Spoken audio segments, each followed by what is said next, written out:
मैं कहता था ना माँ कि ऐसे सबसे बात मत कीजिए, सबके घर मत जाया कीजिए, पर आपने हमारी बात बिल्कुल नहीं सुनी।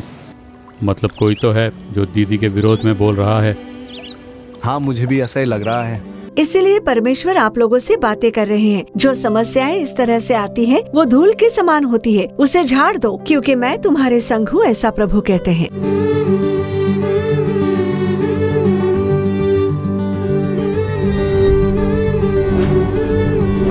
खुशहाल परिवार।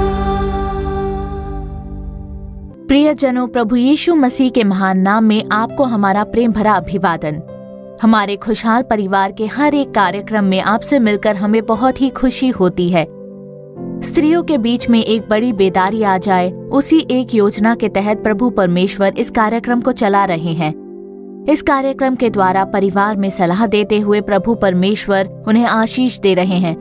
आज के इस दिन भी अपने ऊपर से धूल झाड़ दें और उठ इस शीर्षक पर कार्यक्रम देखने वाले हैं। हमें उठ खड़ा होना है और उनके लिए प्रकाशमान बनना है, ऐसी ही प्रभु की इच्छा है। लेकिन हमें आगे बढ़ने ना देकर हमारे पैर को पीछे से खींचने वाले कई सारे कार्य इस भूमि पर होते हैं, और अगर हम गिर भी जाते हैं तो उसी जगह पर हमें निराश होकर नहीं बैठना है, फिर से हमें उठकर चलना होगा। पवित्र वचन में लिखा है कि धर्मी चाहे 7 बार गिरे तो भी उठ खड़ा होता है। प्रभु यीशु मसीह के लहू द्वारा धर्मी बनाए गए हम लोगों को भी अपने ऊपर के धूल को झाड़कर परमेश्वर के लिए आगे की ओर बढ़ते रहते हैं, तो लगातार हमारे जीवन में विजय पर विजय प्राप्त कर पाएंगे। तो आइए देखते हैं वो कार्यक्रम जिसका आपको बेसब्री से इंतजार है। ज्योति बहन। खुशहाल परिवार।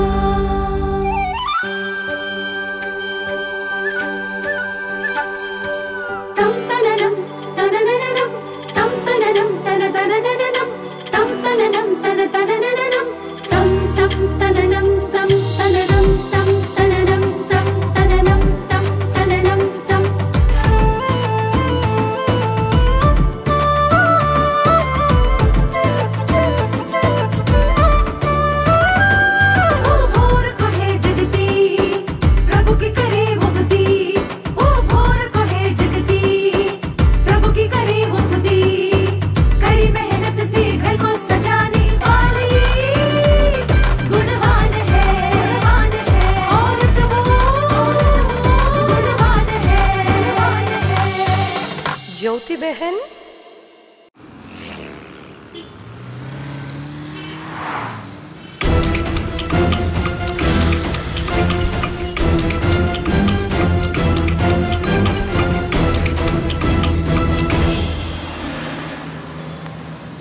ए ज्योति,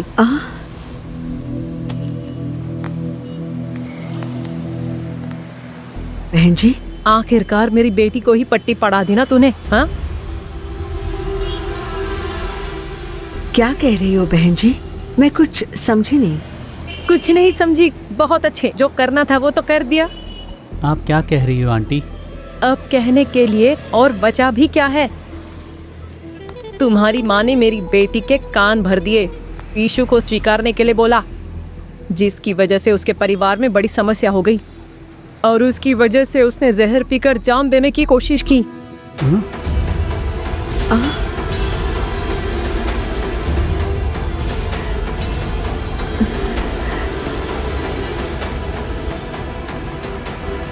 अब देखा ना, अब आएगा असली मजा।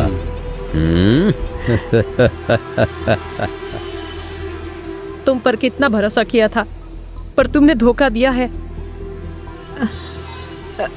बहन, मैं कभी किसी से कुछ गलत नहीं कहती।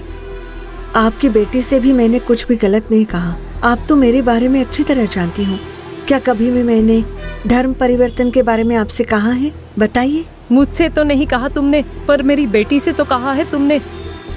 मैं उसे समझाऊंगी, मैं उससे बात करूंगी कहकर अब देखो उसका क्या हाल हो गया है। आंटी, मेरी माँ कह रही है ना उन्होंने कुछ नहीं कहा, तो वही बात दोहराने का क्या फायदा? गुस्सा आ रहा है ना तुम्हें? हाँ, मेरी बेटी वहां पर मरने को है और तुम्हें गुस्सा आ रहा है।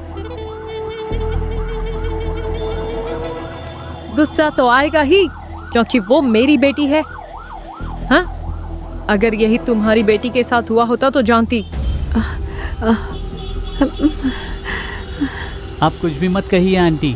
मैं कुछ भी नहीं कह रही हूँ। तेरी माँ ने ही मेरी बेटी से बहुत कुछ कहा है। बहन, क्या आपने अपने दामाद से बात की? वो तो फोन ही नहीं उठा रहे हैं।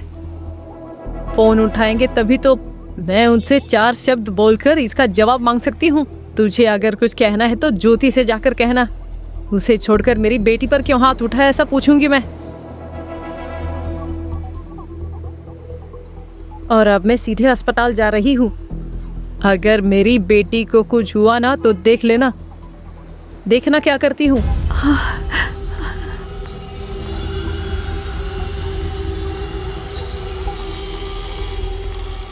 अगर मेरी बेटी को कुछ हुआ ना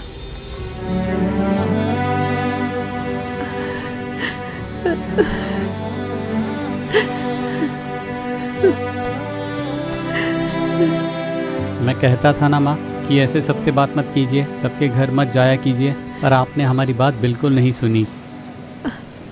प्रभु के निर्देश के बगैर मैं किसी के भी घर नहीं जाती हूँ बेटा, और किसी से भी मैं बात नहीं करती। अगर मैं नहीं जाती तो उनका परिवार नष्ट हो गया होता। पर अब देखिए माँ क्या हुआ।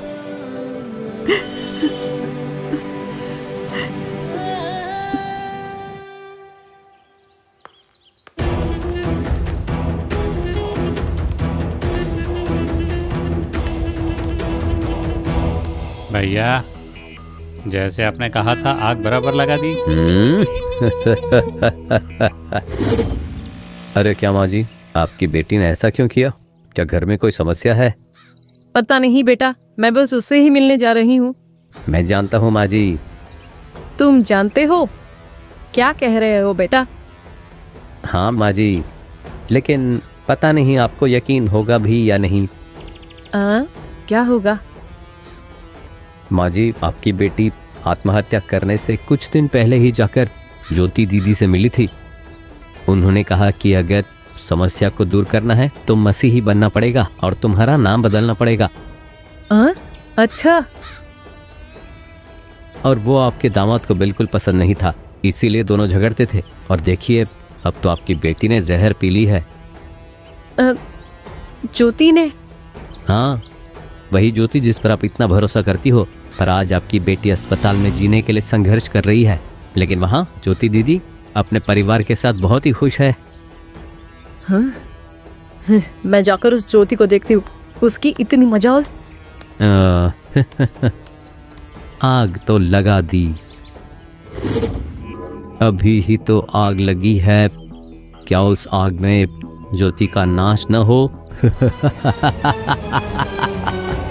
अभी वो समझेगी।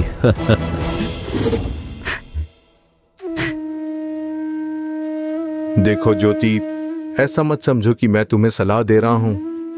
ठीक इसी स्थिति में दाऊद भी था। उसके साथ रहने वालों के कारण हुआ। जो उसके साथ थे वो उसके दुश्मन बन गए थे।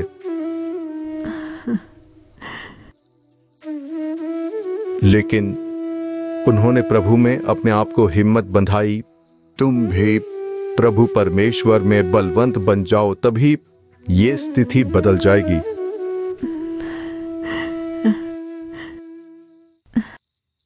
अच्छा, तो मैं चलता हूँ। माँ, अंकल को बाहर तक छोड़कर आता हूँ। ठीक है बेटा।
तुझे क्या लगता है, क्या ज्योति दीदी ने वैसा किया होगा?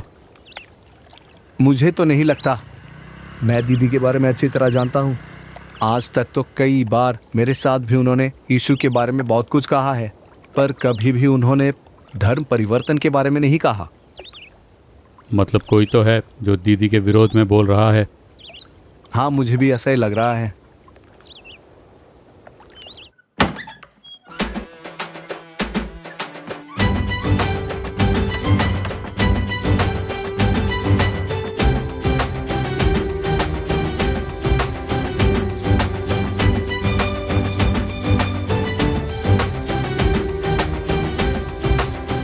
हाँ, बहुत अच्छे। अभी लगता है कि ज्योति से बात कर रहा हूँ। हाँ माँ। सच कहा भाई साहब, समस्याएं तो जीवन भर हमारा पीछा करती ही रहेगी। अगर प्रभु में स्थिर नहीं रहे तो आत्महत्या तक पहुंच जाएंगे। आपका धन्यवाद भाई साहब, आप लोगों ने मुझे बहुत ही प्रोत्साहन दिया है।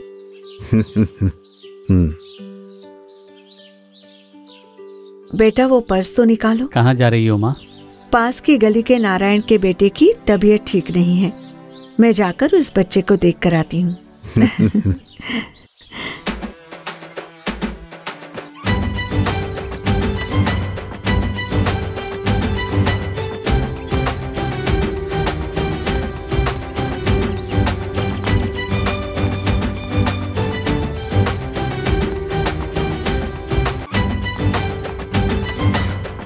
भैया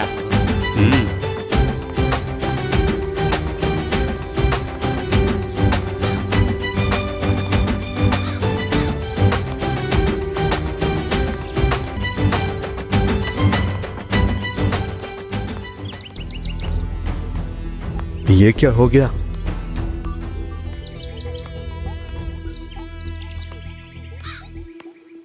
ज्योति,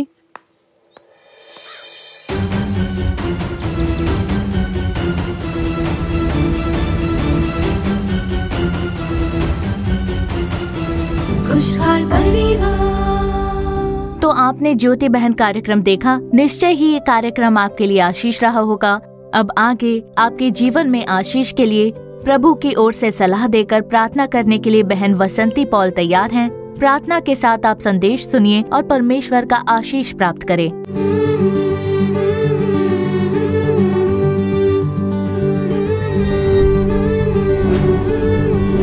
खुशहाल परिवार।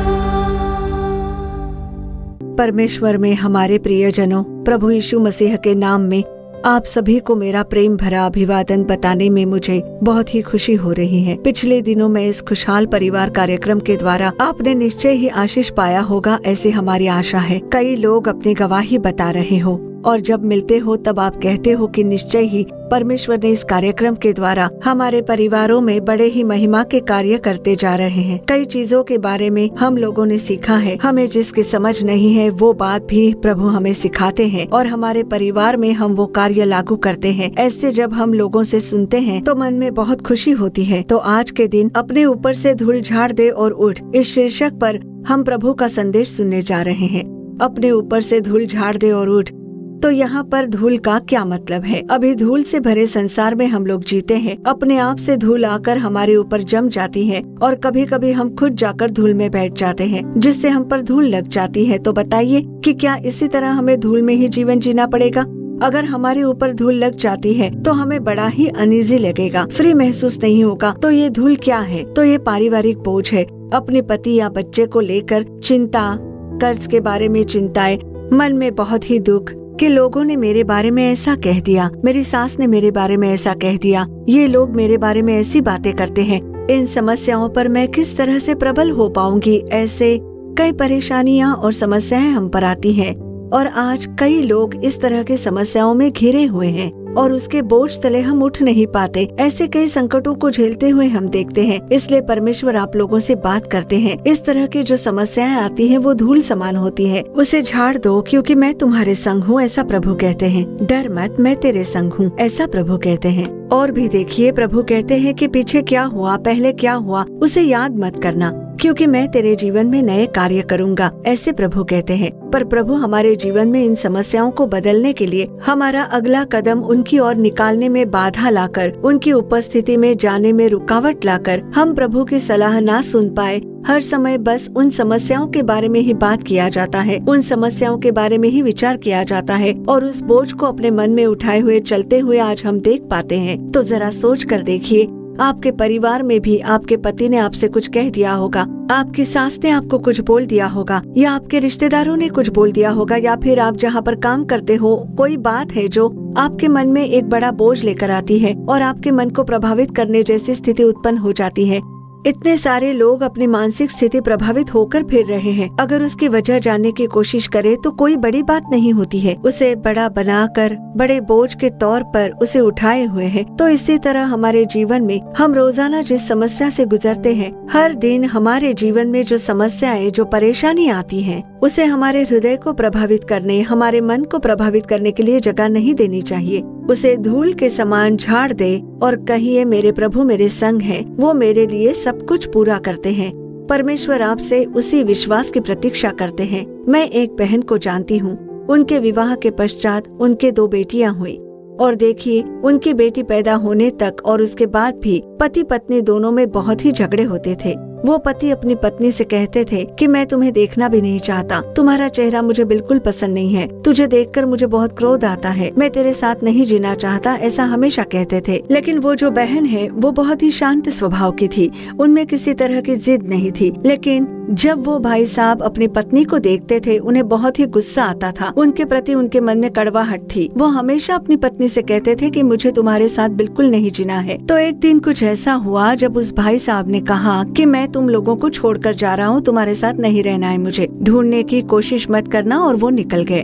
तब उस बहन की समझ में नहीं आया कि अब आगे क्या करे। उनकी 2 बेटियां साथ थी, वो हमेशा घर में बंद रहती थी। तो आखिर समस्या क्या थी? कुछ भी तो नहीं था, जब शैतान ने व्यर्थ की कड़वाहट उनके मन में भर दी थी, जिसके चलते वो भाई साहब उस घर को छोड़कर चले गए। अपनी दोनों बेटियों के साथ वो बहन हमेशा घर में ही बंद रहती थी। उनके हाथ में जितने भी पैसे थे सारे खर्च हो गए। बच्चों के खाने के लिए तक उनके पास बिल्कुल पैसे नहीं थे। मैं अपनी बच्चियों के खाने पीने के लिए क्या करूं? उनके हाथ में 50 पैसे तक नहीं बचे थे, ऐसी स्थिति हो गई। और वैसे एक कष्टदायक स्थिति में अपनी 2 बेटियों के साथ उन्होंने बहुत ही कष्ट झेला था।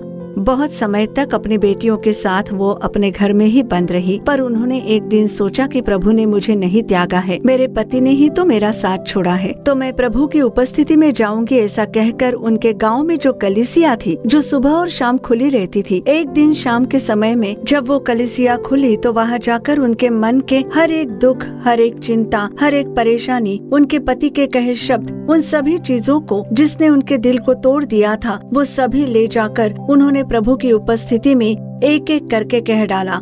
बहुत ही रोते हुए उन्होंने प्रार्थना की। उस कलीसिया में जाकर वो बहुत देर तक रोती रही।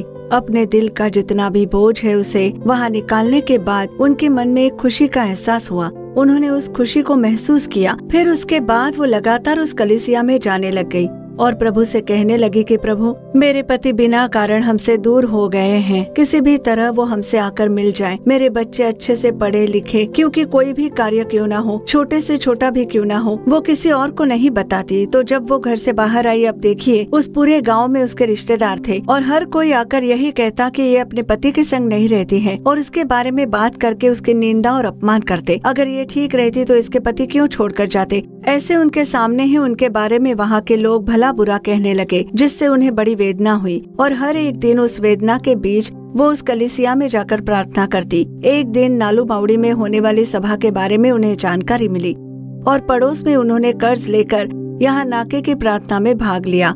और जब वो लोग यहाँ पर आए तब भाई के संदेश में निकले हर एक वचन उनके लिए बड़ा ही दिलासा भरा रहा। उसी दिन उन्होंने निर्णय लिया कि हे प्रभु, आप मुझे सांत्वना देने वाले प्रभु हो, अब से मैं आपको बिल्कुल नहीं छोड़ूंगी। चाहे कोई भी परेशानी हो, कोई भी समस्या हो, भले ही मेरे परिवार जनों ने या फिर मेरे रिश्तेदारों ने मेरे खिलाफ मेरी निंदा की हो, मैं आपसे दूर नहीं होंगी। ऐसा कहकर उस दिन मैं उन्हें लोगों के लिए प्रार्थना करने वाले के रूप में, जिस स्थिति से वो गुजर रहे थे उसी स्थिति से गुजरने वालों के लिए प्रार्थना करने का बोझ मुझे मिल जाए, ऐसा कहते हुए प्राणों के बोझ के लिए प्रार्थना करने वाली के समान लौटी। देखिए, प्रभु ने उनकी सारी प्रार्थना सुन ली। उनकी जो भी समस्या है, जो भी तकलीफ है, उसे झाड़ कर प्रभु परमेश्वर में स्थिर बनी रही। वो लगातार उस कलीसिया में प्रार्थना करती थी। एक दिन उनके पति वापस लौट आए। कहा कि मैं तुम्हें छोड़कर चला गया था, तुम्हें और हमारे बच्चों को छोड़कर मैं दूर चला गया था, पर मेरे साथ कोई तो बात कर रहा है और अब से हम एक साथ मिलकर शांत जीवन जिएंगे, ऐसे उनके पति ने उनसे कहा।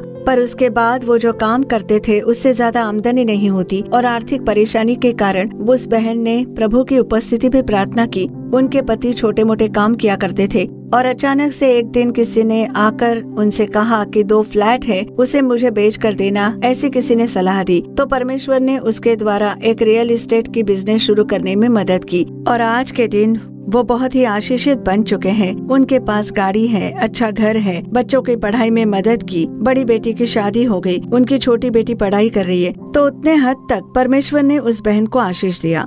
अगर वो घर पर ही पड़ी रहती तो क्या ये आशीष मिलता? पति की बातें सुनकर, रिश्तेदारों की बातें सुनकर उस बोझ के तले दबने से क्या हुआ होगा? क्या उन्हें ये आशीष मिला होता? उन समस्याओं को, उन परेशानियों को, उन वचनों को, उन शब्दों को धूल के समान झाड़ कर वो उठी और परमेश्वर को खोज कर वो आई। तो मेरे परमेश्वर के लोगों, आज वो बहन बहुत ही आशीषित है, परमेश्वर के लिए सेवकाई कर रही है। मैं जिस स्थिति से प्रभावित हुई थी वैसे लोगों के बीच यीशु के बारे में मुझे बताना है। ऐसे वो यहाँ से कई ट्रैक्ट्स ले जाकर लोगों में बांटती है। शॉपिंग मॉल जैसे जगह पर जाकर वहाँ पर प्रभु के सुसमाचार का प्रचार कर रही है, परमेश्वर के नाम की महिमा कर रही है वो।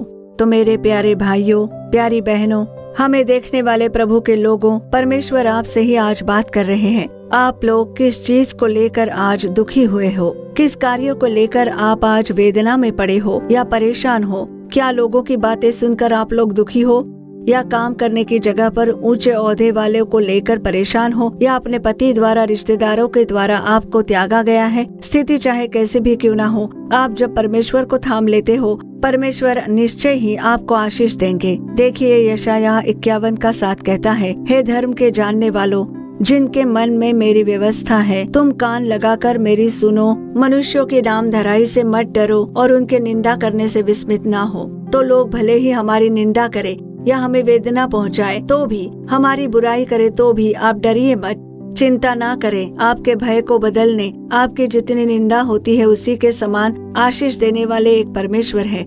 इस बात को कभी भूलिए मत। हम बाइबल पढ़ते हैं, प्रार्थना करते हैं, पर अगर छोटी भी समस्या आ जाए तो बस पूरी तरह टूट जाते हैं। प्रार्थना नहीं होती, बाइबल नहीं पढ़ते, उठ नहीं पाते हैं, तो सबसे पहले इन समस्याओं को झाड़ कर आपको उठना होगा। ऐसा परमेश्वर चाहते हैं। देखिए यशायाह 52:2 मैं फिर से पढ़ती हूँ, आप सुनिए। अपने ऊपर से धूल झाड़ दे, हे यरूशलेम उठ, हे सियोन की बंदी बेटी, अपने गले के बंधन को खोल दे। ये जो परेशानी है, जो समस्या है, हो सकता है ये आपके गले में एक बंधन के समान बंधा हो। परमेश्वर कहते हैं उसे खोल दीजिए, उसे झाड़ कर दूर करे। परमेश्वर आज आपसे ही बोल रहे हैं। क्या पारिवारिक बोझ के तले दबे हुए हो? क्या समस्या को लेकर आप दबे हो? अब मेरा जीवन समाप्त हो गया, अब कुछ नहीं हो सकता, अब मैं उठ नहीं पाऊंगा। इतनी बड़ी समस्या के बीच अब मैं फिर से कहाँ उठकर जी पाऊंगा? मेरे परिवार का क्या होगा? मेरे बच्चों के जीवन में क्या होगा? मेरे पति के साथ क्या होगा? मेरे पति इस बीमारी से ग्रस्त है, मैं इस बीमारी से ग्रस्त हूँ, क्या मुझे चंगाई मिलेगी? मेरे बच्चों के भविष्य का क्या? ऐसे कई विचारों के बीच में क्या आप चिंतित हो? क्या कर्ज के कारण आप लोग चिंतित हो? क्या आप लोग आर्थिक परेशानी से जूझ रहे हो? क्या करे और क्या निर्णय ले? हमारे जीवन में क्या होगा? क्या ये सोचकर आप चिंतित हो? परमेश्वर आपको देखकर ही कह रहे हैं, डरो मत, चिंता मत करो, आपके जीवन में परमेश्वर एक नया कार्य करेंगे।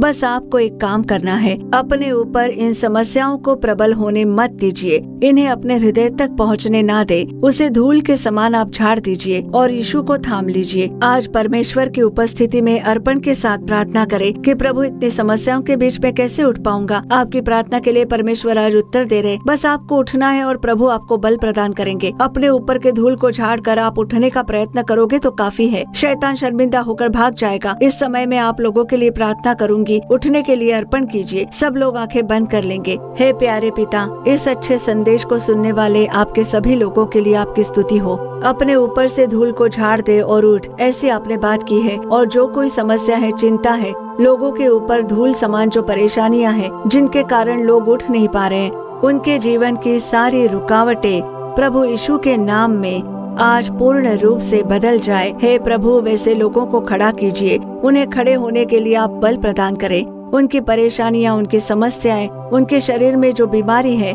बच्चों के शरीर में जो बीमारी है, पति को प्रभावित करने वाली सारी बीमारी दूर हो जाए। चाहे कोई भी चिंता क्यों न हो, वो पैसों की समस्या हो सकती है या कर्ज की समस्या, दूसरों के द्वारा निंदा और अपमान की स्थिति हो सकती है।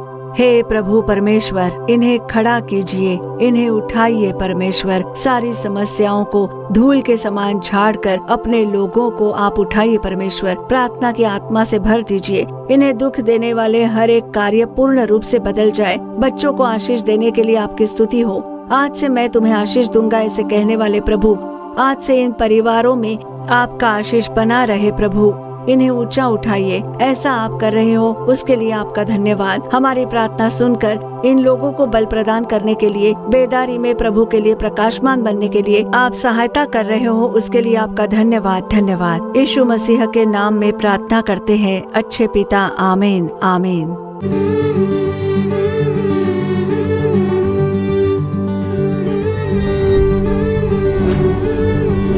खुशहाल परिवार। तो प्रियजनों, हमारी आशा है कि आज का ये कार्यक्रम आपके लिए आशीष रहा होगा। आपने जो आशीष और भलाई पाई है उसे हमें बताना बिल्कुल मत भूलिए। आपकी जो भी प्रार्थना विनती है उसे चिट्ठी के द्वारा या ईमेल के द्वारा हमें बताइए। आपके लिए प्रार्थना करने और सलाह देने के लिए भाई मोहन सी लाजरस और प्रभु के दूसरे दास तैयार हैं। हमारे Jesus redeem social media platform के दूसरे कार्यक्रमों से जुड़ना आप भूलिए मत, विशेष करके आओ प्रार्थना करें कार्यक्रम। इस कार्यक्रम से जुड़कर प्रभु का आशीष प्राप्त करें। फिर अगले कार्यक्रम में आपसे दोबारा मुलाकात होगी। तब तक प्रभु की महान कृपा आपके संग बनी रहे। For further details and prayer support, contact Jesus Redeems Ministries, Nallumavadi, Tuticorin District, 628211. Our phone number 04435454545. Email info@jesusredeems.org. Our website www.jesusredeems.com. God bless you.